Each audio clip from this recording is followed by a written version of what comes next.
Mais non, vous inquiétez pas, je ne vous ai pas abandonné. Nous sommes de retour pour la This Life numéro je ne sais plus combien, on s'en fout. De quoi allons-nous parler aujourd'hui? Ok, je viens de me rendre compte que mon micro est à l'envers, ce sera beaucoup mieux. On va parler des avancées dans la This Life, pourquoi est-ce que j'ai pas parlé pendant 2 semaines, etc. Bon, c'est un peu évident, mais c'était les vacances, hein. On a fait une pause. Et on reprend l'aventure This Life, évidemment. Donc This Life numéro 24. Que s'est-il passé? Voilà, les vacances de Noël. Et donc, maintenant, je commence à avoir un peu de recul par rapport à l'aventure This Life. Qu'est-ce que ça m'apporte? Est-ce que ça m'influence? Est-ce que je change ma manière de faire les choses, etc. Et très honnêtement, je pense que oui. Je pense que je commence à me rendre compte des impacts qu'a la This Life sur moi-même. Je, je prends plus de risques. Ma notion du risque a changé, je pense. Est-ce que c'est bien, est-ce que c'est pas bien? Je ne suis pas là pour le dire. Mais en tout cas, euh, je fais plus l'expérience de choses. Or, c'est ce que je cherche à la base, donc je suis très content. Je vais vous donner un exemple très concret de cela. Euh, euh, j'ai pris plus de risques en faisant du snowboard que j'en aurais pris sans la Z-Life, à mon avis. Et donc toutes ces choses impactent mon rapport à l'expérience. Et comme ça, je peux découvrir un petit peu qu'est-ce que ça fait d'avoir plus d'expérience. Qu'est-ce que ça fait de faire l'expérience de certaines choses précisément. Donc, ça m'intéresse.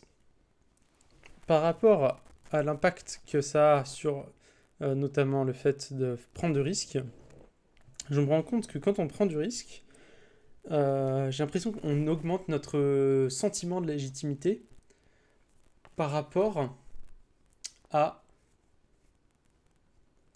la possibilité de parler. Ça n'a pas beaucoup de sens, mais ce que je veux dire par là, c'est que on se sent plus à l'aise vis-à-vis des autres en prenant du risque. Pourquoi? Je ne sais pas exactement, il faudrait que j'arrive à le définir, il faudrait que j'y pense, il faudrait que j'en parle, je n'ai pas vraiment parlé de ça. Mais c'est plus simple que de parler et d'être dans un groupe social, par exemple, en ayant pris du risque. Peut-être parce qu'il y a une notion de régression de l'importance vis-à-vis des barrières sociales. C'est-à-dire c'est moins important, on s'en fiche davantage. Et d'ailleurs, je remarque que les gens qui ont eu des expériences très très particulières, parfois, n'ont pas sens de ces barrières sociales, qui pourtant sont légitimes, elles aussi, qui ont un sens. Hein. Donc, par exemple, une des parties des barrières sociales, ça va être, par exemple, imaginons, de ne pas augmenter le groupe. Ça peut avoir un intérêt. Une façon d'être protectionniste de son groupe, quoi. Bref, ça c'était pour le côté social, donc plus de facilité à agir en social. Ça, c'est une très bonne nouvelle parce que ça augmente l'expérience, notamment dans le train. Quand je prends le train, je parle avec les gens qui sont à côté de moi, j'essaie de comprendre ce qu'ils font, etc. Ça augmente peut-être mon animosité vis-à-vis des autres, par contre, ça c'est un autre problème. Mais voilà, je remarque cette augmentation générale de la sociabilité qui augmente mon expérience. Tout à l'heure, par exemple, enfin tout à l'heure, la dernière fois dans le train, par exemple, s'il y a un mec, je lui parle, etc. Et à la fin, il me propose son cookie. Ça peut paraître anodin, mais ça m'était jamais arrivé que quelqu'un me propose son cookie juste parce que je lui ai parlé. Et on se rend compte que, je pense, les gens sont plus intéressants que l'analyse qu'on fait d'eux a priori. Donc, il faut chercher à bouger la bête. Autre chose que je remarque, et il est un peu tard pour le remarquer, mais je remarque que véritablement, je pensais que les gens étaient intéressés presque de manière inhérente au débat, au partage de l'idée, à la compréhension profonde des choses. Et je crois que je suis en train de me rendre compte que ce n'est pas le cas. Je me rends compte parce que je parlais de certains débats avec certaines personnes qui en fait me stoppent très très brièvement pour me dire que ça ne les intéresse pas, qu'ils ne veulent pas débattre, qu'ils ne veulent pas même qu'ils ne veulent pas donner leur avis. Ça, moi, je pensais que tout le monde voulait donner son avis. Donc c'est un peu un changement un peu brutal vis-à-vis de cela. Et ça va m'amener à un point que je trouve intéressant et que je déteste, à savoir ce que j'appelle le point sémantique. Donc, dans un débat, il va souvent y avoir un moment où où quelqu'un va dire c'est bon, on ne débat plus, on fait de la sémantique. Et la sémantique, c'est quoi? Du coup, c'est la compréhension du langage. La connaissance, enfin la compréhension du langage. Donc, par exemple, typiquement, l'exemple clé, ça va être le fait de redéfinir des définitions. Il faut que quelqu'un redéfinisse des définitions. On dit qu'il fait de la sémantique. Et c'est quoi le problème? Eh bien, il y a des gens qui refusent de refaire les définitions. Ils considèrent qu'il y a l'expression du mot, enfin la définition du mot, précise et qui doit être utilisée telle qu'elle, et qu'on n'a pas vraiment à débattre de cela. Et que le débat n'est que sur le fond et pas sur la forme. Sauf que moi, je vous ai déjà expliqué pourquoi je défendais que le fond, c'était de la forme. Et si je ne l'ai pas fait, il faudra que je le fasse. Enfin, que la forme, c'était du fond. Mais du coup, inversement, enfin, de manière inverse, le fond, c'est de la forme aussi. Mais ça, c'est plus compliqué à défendre. Donc, je vous en parlerai plus tard. Et voilà. Donc ça, c'est mon avis sur la question. Donc, en fait, quand on fait de la sémantique, on parle du fond. Et souvent, c'est ce que je pense avoir compris de Spinoza en le disant, c'est que finalement, le fond n'a pas tant... Enfin, je veux dire, comment dire, tout ce que les gens pensent est toujours cohérent. En fait, dans leur propre paradigme, mais encore plus loin que leur paradigme, c'est dans leur paradigme inconscient, dans ce qu'ils ont comme paradigme sans savoir qu'ils l'ont, ils sont cohérents avec eux-mêmes. On pourrait dire que c'est causal. Si on était dans la même situation qu'eux, on arriverait aux mêmes conclusions. Il n'y a pas de libre arbitre. Eh bien, en fait, ça, pour moi, c'est très très important. Parce que si on comprend ça, enfin, si on est d'accord avec ça, on peut faire l'hypothèse que tout ce que les gens disent, en fait, sont cohérents. Et donc, qu'il faut comprendre ce que les gens disent. C'est Spinoza, du coup, qui disait qu'on était irrité quand on ne comprenait pas les autres, en fait. D'accord ? On peut extrapoler cette idée-là avec n'importe quoi. Pourquoi ? Et pour aller sur des cas extrêmes que certaines personnes qui n'ont pas, à mon avis, réfléchi beaucoup à la question pourraient dire, c'est non, c'est impossible de comprendre un pédophile, c'est horrible, c'est horrible, c'est horrible, j'ai envie de mourir.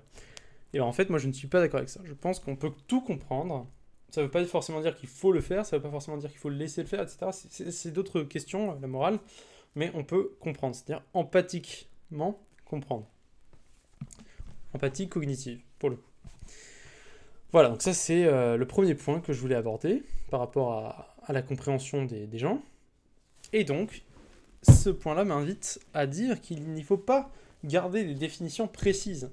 Chaque personne a une compréhension de l'idée d'un mot, par exemple, qui est très très unique, parce que nos idées sont beaucoup plus abstraites et beaucoup plus complexes qu'on pense qu'elles ne le sont.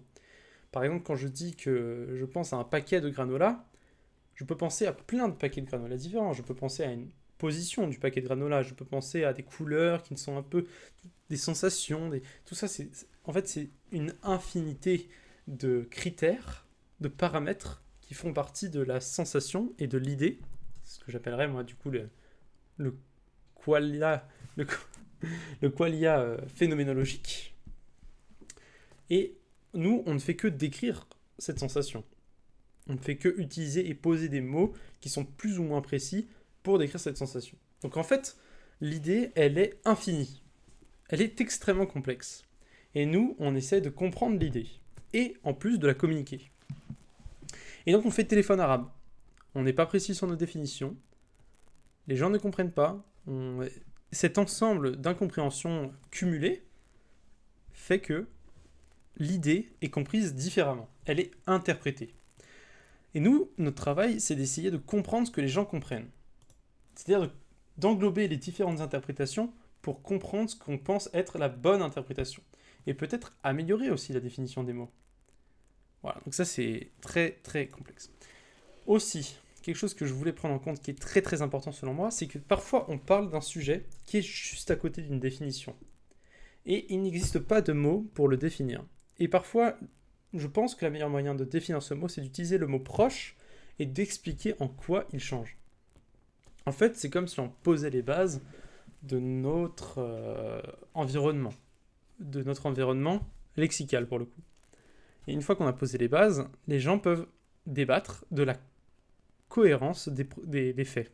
Enfin, de la cohérence des propos, et non pas de la véracité des propos. Ce qui est totalement différent. Et je pense que débattre de la véracité des propos n'a pas d'intérêt, parce que on pourrait débattre d'une manière de l'épistémologie, ou de notre manière de faire de l'épistémologie, mais pas de la véracité des propos. Enfin, en tout cas, pas dans le débat, comme on le fait. Voilà. Il y a plusieurs méthodes par rapport à comment est-ce qu'on atteint une connaissance, et c'est très intéressant, mais ce n'est pas le sujet. Donc voilà, ça c'est le deuxième point que je voulais aborder. Donc avec quoi on se retrouve? On se retrouve avec le fait que les définitions sont importantes parce qu'elles permettent de mettre un environnement à tout ce qu'on va développer plus tard. Et c'est souvent d'ailleurs là-dessus que les gens se rendent compte qu'ils ne sont pas d'accord. En fait, je pense que les gens dans la vie de tous les jours ne poussent pas énormément leur réflexion. Parce que ça prend du temps, que c'est compliqué, que voilà, c'est un travail laborieux. Donc, par paresse et par manque de temps, ils vont pousser très simplement la surface de ce qu'ils pensent. Et ils vont rester très cohérents avec eux-mêmes. Parce que c'est très simple en fait. Il y a peu de chances de se tromper. C'est comme si on faisait 2 plus 2 égale 4 tous les jours. Voilà, on a peu de chances de se tromper. Donc en fait, les raisonnements sont très simples. Et donc, sont aussi cohérents. Par corrélation. Voilà. Et donc, en fait, tout le monde pense avoir raison à cause de ça. Tout le monde pense avoir raison parce que tout le monde fait des chemins cohérents qui sont très simples. Mais en fait, du coup, on va forcément revenir au même principe. C'est-à-dire parler de la définition des mots et de la légitimité d'utiliser une certaine définition. Parce que dans les définitions individuelles qu'ont les gens, vu que leur travail est très simple, en fait, tout le monde est d'accord sur la cohérence des propos. Donc on va devoir parler de la définition. Et on en arrive à la sémantique. Et là, du coup, c'est là que pour moi, je ne comprends pas pourquoi les gens ne veulent pas parler de sémantique, parce qu'en fait, c'est ça le vrai fond de la discussion. Ça arrive que parfois certaines personnes aient poussé un sujet extrêmement loin et ils sont très capables d'expliquer un cheminement de pensée qui est très complexe et très intéressant, mais c'est rare. C'est très rare. Donc on en arrive à la sémantique. Et donc c'est pour ça que j'en arrive à ma conclusion de la journée, qui est de dire que les gens qui ne veulent pas débattre de sémantique sont en fait ceux qui ne veulent pas débattre tout court. Ils veulent juste exprimer leur opinion et pensent que si nous ne sommes pas d'accord avec eux, c'est parce que nous ne sommes même pas capables de faire le chemin de la cohérence qu'ils ont fait, qui était relativement simple. Et donc je pense que ces gens sont les gens qui sous-estiment les capacités intellectuelles et cognitives de ceux qui essaient de les comprendre, et non pas l'inverse, comme ils veulent le faire croire. Donc c'était tout pour aujourd'hui, on se retrouve à la prochaine, bonne nuit à tous.